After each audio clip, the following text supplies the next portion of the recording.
Hello everyone, চলে এসেছি আবার নতুন একটা মিনি ব্লগ নিয়ে। তো তোমরা দেখো, আমি এখন রেডি হয়ে নেব আর আমি এখন যাচ্ছি আমার মামা বাড়িতে। আমার মামা বাড়িতে আছে একটা অনুষ্ঠান। তো দেখো, বাবা আমি রেডি হয়ে নিয়েছি। এই যে এখন যাচ্ছি আমরা, বাবা গাড়ি চালাচ্ছে আর আমি পিছনে বসে আছি। তারপর তোমাদেরকে একটু দেখাচ্ছিলাম চারিপাশটা। আর আজ হচ্ছে আমার দিদার বাৎসরিক কাজ, মানে 1 বছর হলো মারা গেছে, তাই সেইটারই আজকে কাজ। তো আমরা চলেও এসেছি। তো তোমাদের আগে একটু দেখিয়ে দিলাম, এখানে রান্নাবান্না হচ্ছে। আর এখানে আমার মা আর মাসি যাচ্ছে আমার দিদাকে ভাত বাড়াতে পুকুর পাড়ে। তো সেই জন্যই দেখো সামনে আমার মা আর মাসি আছে। তারপর আমি একটু ঘরে এসে বসলাম। তারপর এরা সবাই একটুখানি ফোনে ভিডিও করছিল, তাই তোমাদেরকে একটু দেখাচ্ছিলাম। তো দেখো এই যে আমি, আর এই যে এটা আমার দিদা, এই আমার দিদারই কাজ আজকে। তো তোমাদের একটু চারপাশটা ঘুরিয়ে দেখাচ্ছিলাম।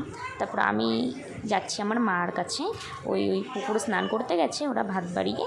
তো দেখো সেইটাই আবার তোমাদেরকে একটু দেখাচ্ছিলাম। এই যে মা আর মাসি আর মামা আছে সামনে। আর তারপরে বসেছিলাম, তারপরে দেখি গাছে হনুমান এসেছে। তারপরে এখন চলে যাচ্ছি খেতে।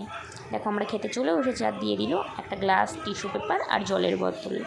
সরি, আমার ভুল হয়ে গেছে। তারপরে দিল ভাত, শাক, শুক্তো, ডাল, তারপর দিল ফ্রাইড রাইস, পনির, আর তারপর দিল মাছ।